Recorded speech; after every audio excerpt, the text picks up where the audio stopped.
오늘 본문은 명절 끝날 곧 큰날에라는 말로 시작하고 있습니다. 이 명절은 우리가 잘 아는 대로 초막절을 얘기하는 거죠.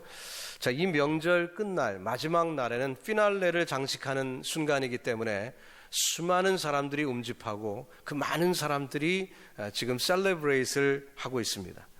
그 많은 군중이 모인 곳에서 갑자기 한 사람이 크게 소리를 외칩니다. 누구든지 목마르거든 내게로 와서 마시라. 나를 믿는 자는 성경이 이름과 같이 그 배에서 생수의 강이 흘러나리라. 그 외침은 대단한 멋진 장엄한 메시지입니다. 목말라 하던 수많은 사람들에게는 복음입니다. 오랫동안 기다렸던 말씀이지요. 여러분, 인간은 어떤 모양으로든 우리는 목말라 하고 있지 않습니까? 어떤 사람은 돈에 목말라 하고요, 어떤 사람은 큰 명예 때문에 큰 명예에 목말라 하고요, 어떤 사람은 사랑을 못 받아 사랑에 굶주린 사람들도 있습니다. 특히 요즘 같은 세상에는 이 건강 문제가 좀 심각합니다. 제가 이번에 한국에 잠깐 다녀왔는데요, 늘 대화가 이 건강식품 이것이 좋다, 이거 먹으면 뭐가 좋다, 성인병에 좋다, 뭐 이런 얘기를 계속 듣게 돼요. 장수 시대가 된 것은 분명하지만 그렇게 건강하게 오래 사는 것 같지는 않습니다. 우리 여러 어른들을 이렇게 우리 교회 안에서도 뵈도요, 정말 100세가 넘도록 오래 사시는 분들 많이 계신데 그런데 건강하질 않아요. 늘 갈증에 어려움을 당합니다. 자, 이런 저런 모습이 우리에게 있는 것이죠. 하지만 세상은 아무것도 해결점을 주지 못하고 있습니다. 그저 전도서 기자가 말한 것처럼 모든 것이 헛되니 다 헛되다라고 말할 수밖에 없는 것이죠. 어떤 재력가가 한 번은 호기심에 신문 광고를 이런 광고를 냈습니다. 누구든지 자기 삶에 만족스럽고 그렇게 해서 그것을 증명할 수 있는 사람에게는 돈 10,000불을 주겠다, 이렇게 광고를 냈어요. 그게 날짜가 됐습니다. 그 날짜가 되니까 그 집에 많은 사람들이 이게 찾아왔대요. 그래서 그분들한테 질문을 합니다. 어떻게 당신은 만족스러운 삶을 삽니까? 이렇게 물었을 때 어떤 사람은 나는 잡이 참 좋습니다. 제가 가진 잡은 기가 막힌 잡입니다. 뭐 은퇴 다 준비되어 있고요, 베케이션들 다닐 수 있고, 이 제 잡 때문에 저는 참 만족스러운 삶을 삽니다 라고 자랑을 합니다. 또 어떤 사람은 자기 아내 자랑을 해요. 그래갖고 제 아내로 말할 것 같으면은 뭐 현모양처고 뭐 하면서 열심히 자랑을 합니다. 세상에 부러울 것이 없대요. 또 어떤 사람은 공부를 많이 한 것을 자랑합니다. 그래서 지식이 많기 때문에 자기는 부러울 게 하나도 없다라고 그렇게 얘기를 합니다. 근데 결국 이 10,000불을 가져간 사람이 단 한 명도 없어요. 왜냐하면 마지막 질문에 답을 못 해갖고 결국은 아무도 못 가져갔대요. 근데 이 마지막 질문이 뭐냐면은, 그렇게 만족스럽다면, 그렇게 만족스럽게 살고 있다면 왜 10,000불 때문에 여기 오셨습니까? 그런 질문이었어요. 네. 사실 모든 것이 만족스럽다면 굳이 10,000불 받기 위해서 거기까지 올 필요가 없잖아요. 그게 모순이라는 것입니다. 만족스럽다고 말은 하지만 실상은 만족이 없는 거예요. 뭔가 부족한 거죠. 그렇기 때문에 또 새로운 것을 찾아 나서는 것이 우리 인간의 모습이라는 것입니다. 여러분, 갈증의 원인이 무엇일까요? 뭐가 모자라기 때문에 갈증이 있는 것일까요? 그렇지 않습니다. 사실 본질적으로 찾아보면은 뭐가 모자라기 때문이 아니라 죄로 부패한 인성, 우리 인간이 죄로 부패하여 이 욕심이라는 것이 있기 때문에 우리는 만족을 하지 못하는 거지요. 쌓고 또 쌓아도 만족하지 못하고 즐기고 또 즐겨도 만족하지 못합니다. 이제 아무런 능력이 없음을 깨닫는 순간이 오지요. 허무한 순간입니다. 그때 비로소 인간이 하나님을 찾아 나섭니다. 근데 이게 시간이 좀 걸려요. 그래서 교회에는 흰머리가 많습니다. 물론 요즘 하도 머리 염색을 많이 해서 잘 안 나타나지만 흰머리가 많은 것이 사실이에요. 자, 오늘 본문의 초막절은 무엇을 기념하는 것입니까? 추수감사절입니다. 많은 소출을 거두었을 때 행하던 예식이었습니다. 근데 왜 이 초막절을 지키게 했습니까? 이스라엘 백성들이 과거 광야 시절, 그 40년 동안 광야를 배회하던 그 시절을 잊어버릴까 봐, 지금 현재는 가나안에서 풍요를 누리고 있는데 그 풍요를 누리고 있기 때문에 과거 종살이 됐던 그 현장을 잊어버릴까 봐, 그러기 때문에 이 초막절을 주신 것입니다. 가나안에 정착해서 소출을 거두고 그것을 나눌 때 이 모든 것이 내 능력으로 된 것이 아니라 하나님이 주신 것이라는 고백을 주님께서는 원하셨기 때문에 이 절기를 주신 것입니다. 가장 기뻐할 수 있는 추수감사절, 그러나 그들은 가장 불편한 텐트 생활을 하면서 하나님의 인도하심을 기억하게 된 것입니다. 그 조건, 지금 풍요를 누리고 있는 그 모든 근거가 바로 자신의 능력이나 자신의 땀방울이 아니라 하나님이 주신 것을 기억하게 하는 것이죠. 사실 이스라엘 백성들, 그 출애굽한 이스라엘 백성들 광야 생활을 할 때 가장 필요했던 것이 무엇입니까? 물이 필요했겠죠. 목말라 합니다. 물이 없는 광야입니다. 그렇기 때문에 목을 적시지 않으면 그들은 곧 죽을 것 같은 그런 환경이 되었습니다. 물이 없어 가난 그들에게 하나님께서 은혜를 베푸셨습니다. 모세에게 명하셔서 반석에서 생수를 쏟아내게 하셨습니다. 그래서 그 생수로 그들이 목을 축이며 생명을 연장시킨 적이 있습니다. 그래서 이 유대인들은 초막절이 오면은 그 명절 마지막 때 이런 예식을 행했습니다. 오늘 본문에 나오지 않지만 유대 문헌들을 찾아보면 그 당시에 이런 일이 있었다고 합니다. 제사장이 실로암 연못에 갑니다. 그래서 그 연못에서 제사장이 의복을 단정하게 차려입고 그 다음에 금으로 된 항아리로 물통으로 물을 한 바가지 뜹니다. 그리고 그것을 다시 제단으로 가지고 와요. 제단에 그 물을 다 부어냅니다. 그리고 이 제사장이 외칩니다. 주여 지금 구원하소서. 주여 이제 구원하소서. 이렇게 외쳐요. 호산나죠. 자, 그 외치는 그 외침. 자, 이 물은 무엇을 상징하겠습니까? 과거 광야 시절에 반석에서 얻은 그 샘물을 상징하는 것이죠. 그들은 그 물을 기억하면서 이 기쁨의 물, 하나님이 기적적으로 우리에게 생명을 주셨던 그 구원의 물을 생각하면서 그 무리들은 하나님을 기억하는 것입니다. 하나님의 구원을 기억하는 것입니다. 그리고 지금 이 시간 주여 우리를 구원해달라는 그 외침에 그들은 아멘으로 화답을 하는 것이죠. 근데 바로 그 순간이었습니다. 그 무리 중에 섞여있던 예수님이 크게 소리 외치기를 누구든지 목마르거든 내게로 와서 마셔라. 나를 믿는 자는 성경이 이름과 같이 그 배에서 생수의 강이 흘러넘칠 것이다. 이렇게 말씀을 하시는 것입니다.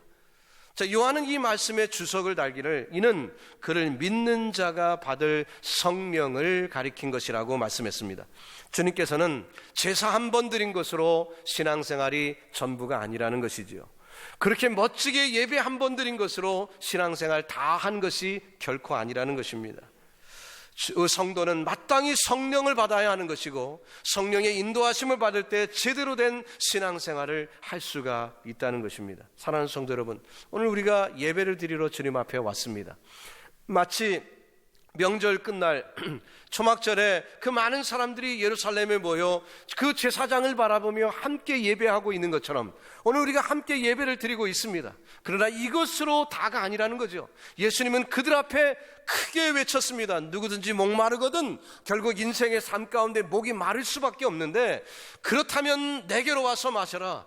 근데 그 마시는 물은 다른 것이 아니라 성령이라고 말씀하는 거예요. 오늘 이 시간 예배드리는 사랑하는 성도 여러분, 저와 여러분의 삶 속에 오늘 이 예배드리고 많은 것은, 즉 예배 한 번 드리고 많은 그 신앙생활이 아니라 우리 모두가 다 성령 충만하시기를 예수님의 이름으로 축원합니다. 날마다의 삶, day by day, 날마다의 삶이 정말 성령의 인도하심을 받고 성령의 이끄심을 받는 그런 축복이 있기를 바랍니다. 그 성도를 가리켜서 뭐라고 얘기합니까? 그 배에서 생수의 강이 흘려 넘치리라. The streams of living water. 그 생수의 강이 흘러 넘치리라. 정말 끊이지 않는 축복을 하나님이 약속하고 있는 것입니다.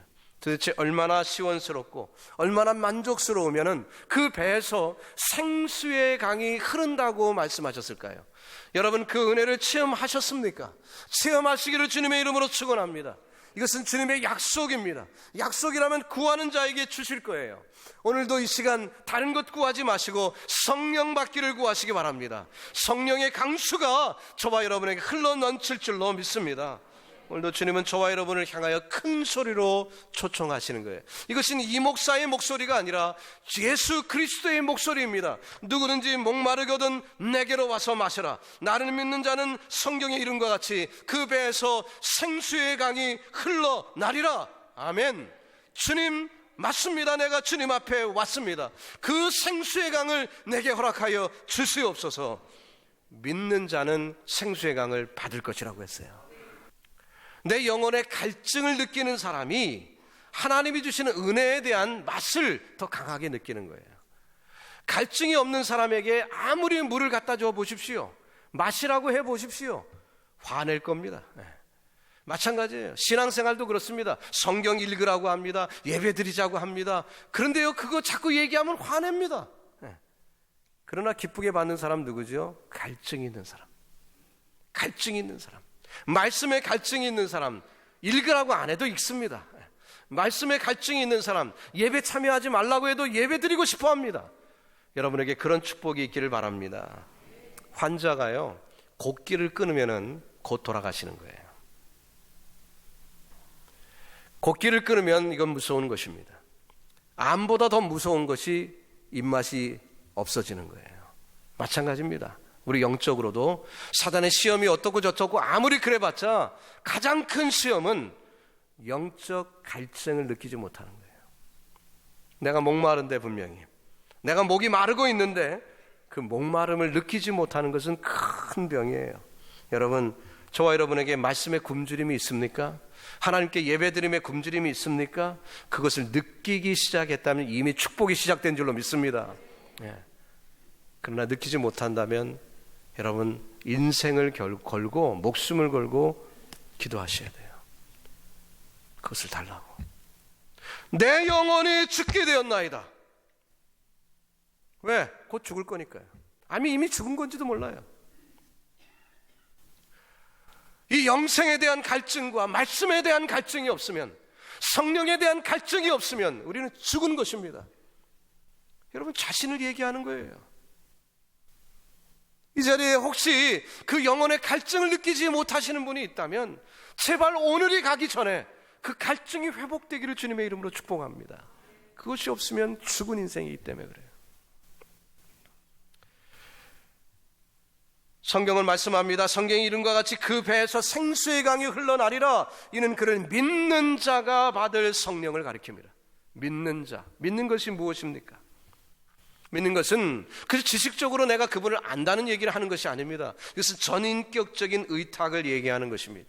나는 선을 행할 능력이 조금도 없고 나는 의를 행할 조금도 능력이 없는데, 그래서 나는 전적으로 망해버렸는데 예수님께서 나를 위하여 십자가 지시고 예수님께서 내게 은혜를 베푸셨기 때문에 내가 구원을 받게 됐다는 거죠.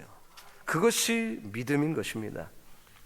바울은 로마서를 기록할 때 이신득의 믿음으로 구원 얻는다는 그 논리를 1장부터 11장까지 쭉 기록하고 있습니다. 한참을 기록하다가 7장쯤 왔는데요, 자신을 돌아보게 됐습니다. 자신을 돌아보니까 이신등이를 얘기할 때 자기가 얼마나 고뇌 가운데 있는 사람인지를 깨닫게 됐어요. 그래서 그가 23절로 24절에서 이렇게 얘기합니다.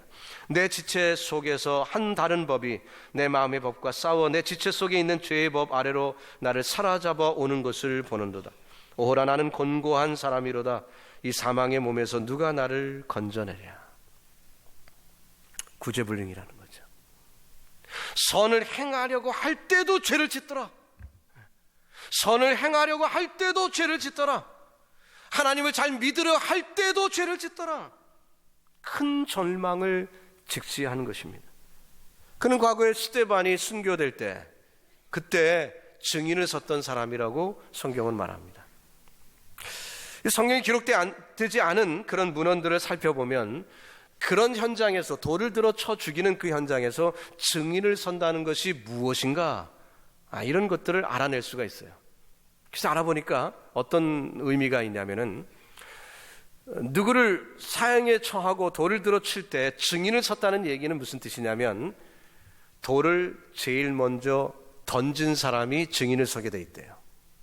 돌을 제일 먼저 던진 사람이 증인을 서게 돼 있다는 얘기는 무슨 얘기입니까? 바울이 스데반에게 돌을 제일 먼저 던진 장본인이라는 거예요. 사람들이 둘러싸여 있습니다. 스데반이 복음을 전합니다. 하늘을 우러러보면 얼굴이 환해져 있습니다. 그 모습을 본 사람들이 불편해합니다. 분기가 충전합니다. 우리가 예수를 죽였다고 하면서 돌을 들기 시작합니다. 던지고 싶은데 못 던져요, 웬만한 사람. 여러분 생각해 보십시오. 누가 그걸 던질 수 있겠어요? 화는 납니다. 죽이고 싶은 마음이 있는데 진짜 죽이는 것은 쉽지 않은 일이에요. 그래서 그들이 돌을 들기는 들었는데 던지지 못하고 있습니다. 비겁하게 다들 숨어 있습니다. 그때 용기를 낸 사람이 바울이에요. 그는 확신에 찼습니다. 스데반, 저 사람은, 저놈은 죽어 마땅해. 그는 하나님을 위한다고 생각하며 돌을 들어 확신에 찼으니까 제일 먼저 던졌어요. 그러니까 남들도 따라 던진 거죠. 그가 증인이 되었습니다. 후일 다메섹에서 똑같은 일을 행하려 가는 도중에 그가 예수님을 만납니다. 훤한 대낮이었지만 태양보다도 강한 빛이 쪼이며 나타나신 주님의 음성은 사울아 사울아 내가 어찌하여 나를 핍박하느냐. 주여 느시니까 나는 내가 핍박하는 예수라. 송두리째 무너졌습니다. 충격을 받았습니다. 자기가 하나님을 핍박한 것이었습니다. 자신은 자신 있게 돌을 들어 스데반을 향하여 던졌지만 바로 그것이 하나님을 향한 돌팔매질이었어요. 그것을 깨달았을 때 바울의 심정이 어떻겠습니까? 그는 철저히 회개를 했고 자기가 그래도 뭔가 의로운 삶을 살려고 했고 하나님을 위하여 산다고 했고 이단인 줄 알았던 그 무리들을 정죄한다고 생각하였으나 막상 그가 돌을 들어 던진 것은 하나님의 얼굴이었습니다. 그는 철저히 회개하지 않을 수가 없었어요. 여러분, 저와 여러분이 회개한답시고 회개했지만 바울만큼 회개한 사람이 있을까요? 바울만큼 철저히 죄를 뉘우치며 회개한 사람이 우리 중에 있을까요? 바울은 회개하려고 노력하면 할수록 절망은 더 컸습니다. 왜냐하면 자기에게는 선할 수 있는 능력이 눈꼽만큼도 없었기 때문에. 과거에 하나님을 위하여 한답시고 한 것이 하나님을 향하여 돌을 던진 현장을 자기가 뉘우쳐는 그 순간 그는 완전히 항복할 수밖에 없었습니다. 입으로만 아니라 온몸으로 항복합니다. 그러므로 로마서 7장 25절에 바로 이어서 말하기를 우리 주 예수 그리스도로 말미암아 하나님께 감사하리로다. 오직 주님이 하셨다는 것입니다. 나는 곤고한 사람이고 나는 멸망당하여 마땅한 사람이지만 하나님이 나를 구원하셨습니다. 오직 하나님이 하셨습니다. 그러기에 하나님께 감사와 찬송을 돌리는 것입니다. 이렇게 그리스도를 자신의 구주로 영접하는 것을 믿는다고 얘기하는 거예요. 여러분과 제가 예수를 믿는다, 나 교회 다닙니다, 예수 믿습니다. 그 믿는다는 의미가 도대체 무엇이었습니까? 주일마다 성경책 먼지에 떨고 주일날 가지고 오고 1시간 예배 드리면 그게 예수 믿는 건가요? 오늘 이 초막절의 마지막 때에 벌어진 이 사건은 그것으로 충분하지 않다고 주님은 말씀하십니다. 혹시 여러분의 열심이, 종교적인 열심이 혹시 하나님을 향하여 돌팔매질 하고 있지는 않았습니까? 워싱턴 DC에 가면요, 한국 전쟁 기념관이 있어요. 거기에 보면은 위에 Freedom is not free, 자유는 공짜가 아닙니다. 그런 문구리 있습니다. 한국 전쟁 때 얼마나 많은 피를 흘렸습니까? 미군들이 많은 피를 흘렸고요. 우리 대한민국의 청년들도, 아니 나이 드신 분들도 많은 피를 흘렸습니다. 그 결과 자유를 얻게 된 거죠. 성령은 그냥 주어지지 않습니다. 그냥 믿는다고 말 한마디 한다고 성령이 싹 오는 것이 아닙니다. 그리스도의 죽음의 대가로 우리에게 주어진 거예요. 가치 있는 것입니다. 선물이지만 우리는 공짜로 받는 것 같지만 그 값은 예수님의 생명의 대가를 지불한 거예요. 오늘 본문 39절에서 이렇게 말합니다. 예수께서 아직 영광을 받지 못하신 거로 성령이 아직 저희 계시지 아니하시더라. 성령은 그리스도께서 십자가에 순종하신 대가로 우리에게 와진 것입니다. 값싼 것이 아닙니다. 거듭 말씀드립니다. 우리에게는 값없이 주어진 것이지만 이것은 엄청난 priceless, 값비싼 것이에요. 주님은 그것을 지불하신 것입니다. 그렇기 때문에 저와 여러분이 유일하게 필요한 것은 그것을 살 능력이 없기 때문에 우리는 살 능력도 없고 그럴 가치도 없지만, 그러나 우리가 주님께 나아가는 일을 해야 하는 것입니다. 예수님께 가야 합니다. 예수 안에 들어가야 합니다. 그런데 많은 사람들이 그리스도께 잡히는 걸 싫어해요. 여러분, 자신을 포기해야만 성령을 받을 수 있습니다. 나를 유지하면서 성령 받을 수 없습니다. 뜨거운 체험 한 번 한다고 성령 받은 줄 아세요? 아닙니다. 나를 포기해야 돼요. 나를 버려야 돼요. 그리스도께 완전히 붙잡힌 바 되어야, 그래야 이 생수의 강이 흘러넘치는 하나님이 주시는 기쁨을 선물로 받을 수가 있는 것입니다. 예수님께서 믿는 자에게 주실 성령에 대하여 어떻게 말씀합니까? 그 배에서 생수의 강이 흐르리라. 저는 이 말씀을 읽다가 에스겔서가 떠올랐습니다. 에스겔 37장부터 읽어나가면요, 마른 뼈들이 있죠. 거기에 하나님의 기운이 부니까 군대가 돼버립니다. 그리고 40장에 가면 어떤 말씀이 나옵니까? 성전이 있는 그 동문, 그 문지방을 통해서 물이 흐르기 시작합니다. 처음에는 발목, 그 다음엔 무릎, 그 다음엔 허리, 그 다음에는 헤엄을 쳐야 할 지경까지 물이 가득 차게 되는 환상을 에스겔이 봅니다. 이것은 무엇을 얘기합니까? 성령이 임하셔서 성령이 충만해지는 성도의 모습을 얘기하는 것이죠. 우리가 하나님의 은혜를 체험하며 성령을 맛볼 때가 있습니다. 그러나 여전히 내가 주인 되었을 때는 어떻습니까? 마치 발목에 정도 찬 수준이죠. 내가 원하는 대로 마음대로 다녀요. 성령을 안타깝게 하는 거죠. 그러다가 성령이 더욱더 채워져서 완전히 덮어 수용을 해야 될 정도로 성령이 지배를 받으면, 성령이 동쪽으로 옮기시면 내가 동쪽으로, 이 물이 서쪽으로 움직이면 나는 서쪽으로 갈 수밖에 없는 것입니다. 서울 근교에 한탄강이라는 강이 있습니다. 가보신 분들 계시겠죠? 여름철에는 장마철에 물이 굉장히 넘쳐 물살이 굉장히 강하기 때문에 아이들이 가끔 빠져 죽기도 하는 그런 악명 높은 강입니다. 저도 어렸을 때 종종 가봤던 곳인데요. 근데 거기에서 얼마든지 미역 감고 수영 잘할 수 있는 비결이 있습니다. 그건 뭐지요? 물살 가는 대로 따라가면 됩니다.